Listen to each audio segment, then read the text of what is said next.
Hello guys, welcome back to my YouTube channel. For today's video, mag-upload na naman tayo, mag-unbox tayo ng bago nating na-haul na FUNKO Pop. Ayan guys, NBA FUNKO Pop. Ayan guys, bali ito.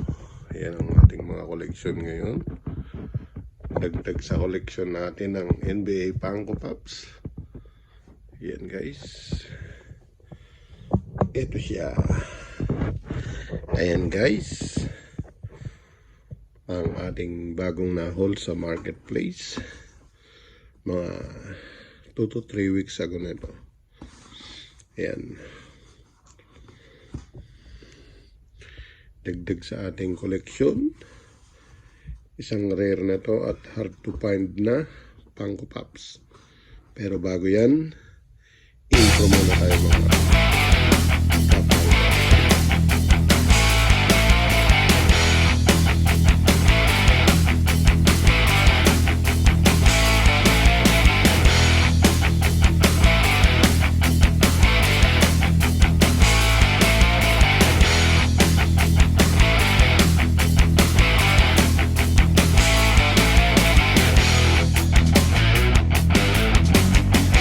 guys, i-unbox natin ito na parcel natin. Bali ito ay NBA FUNKO Pop na nakita ko sa marketplace. Bali natawaran natin siya ng mura lang, murang-mura lang. And guys, at isa ito sa mga hard to find na FUNKO Pop ngayon.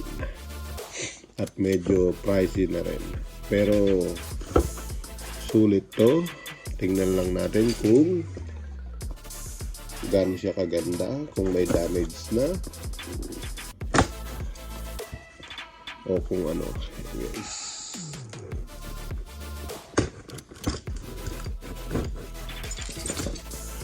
Sa akin na natin makahon.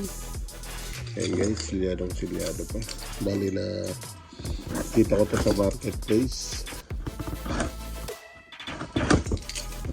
Excited na rin ako nito kasi matagal na.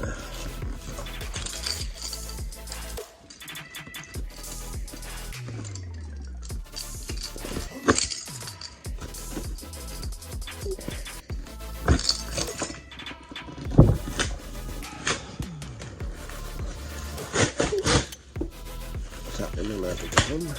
Ayan guys, safe naman yung pagkakabalot. May bubble wrap na konti, may papel, at naka-box.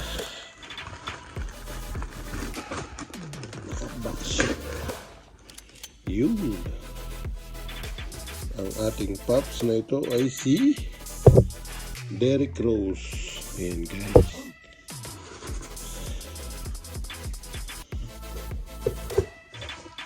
maganda pa siya guys. Ayan o. Ayan guys, DERRICK Rose. Ayan, minta na minta, naka-box. Ayan guys, FUNKO Pop na DERRICK Rose. Ayan guys, bali ito ang ibalim.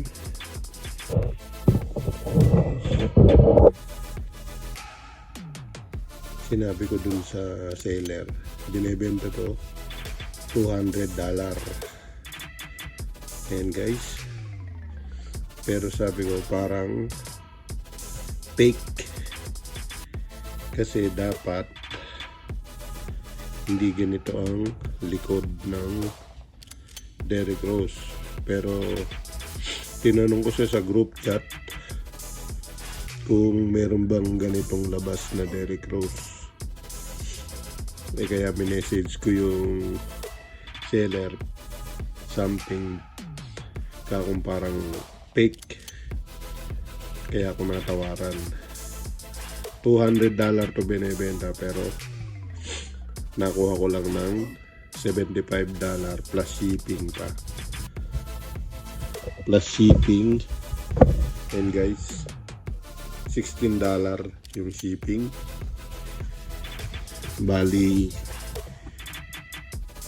nakuha ko lang siya ng 59.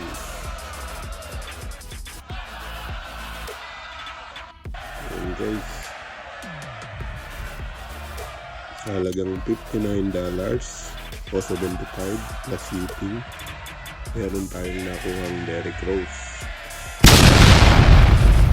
Bali, dapat ganito ang likod, ganito ang Enza number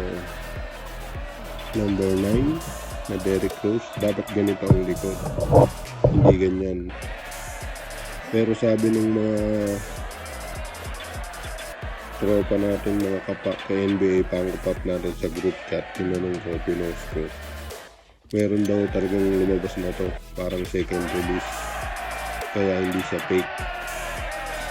Ayan guys, ito Lamarcus Aldridge to, dapat ganito ang likod, ganito daw yung first release, sabi ng mga tinanong ko sa group chat.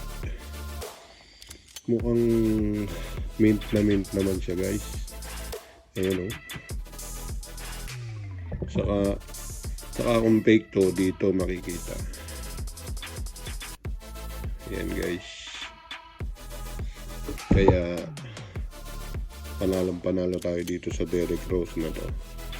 Tapos subukan natin siyang scan at tingnan natin kung magkano ang kanyang market PPG. Ayan guys, punta tayo sa FUNKO. Tapos scan natin. Ayan guys, scan natin yung barcode.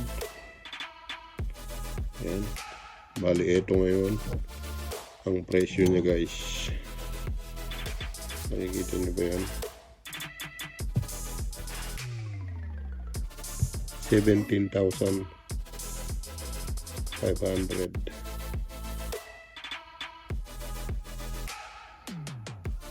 17,500 guys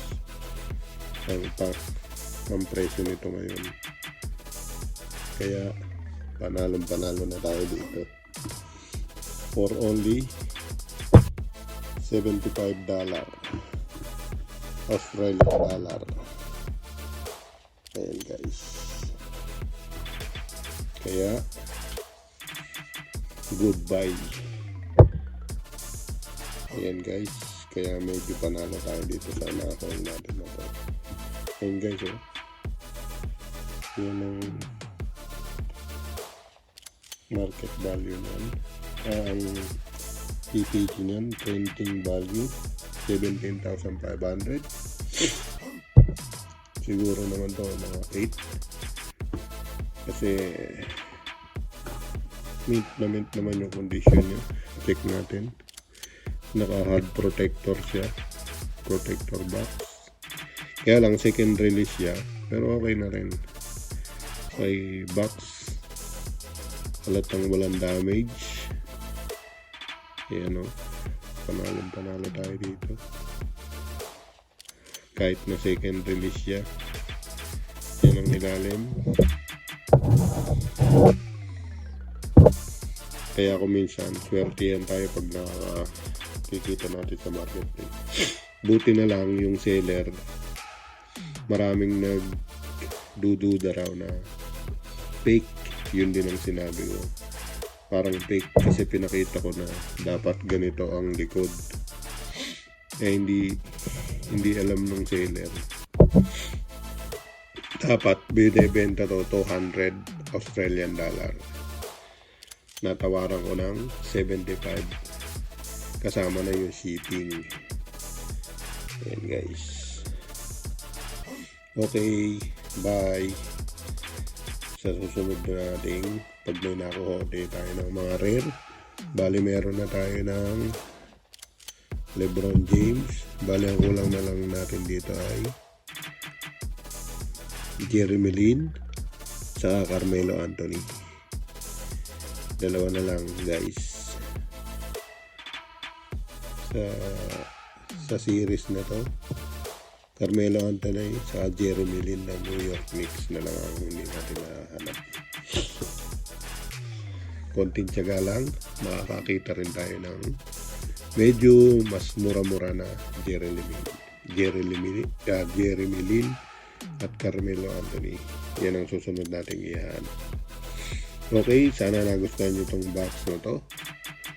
Please give me like and share and pa-subscribe naman sa ating YouTube channel mga kaibigan, mga ka-NBA FUNKO. Okay, bye-bye. Thank you for watching.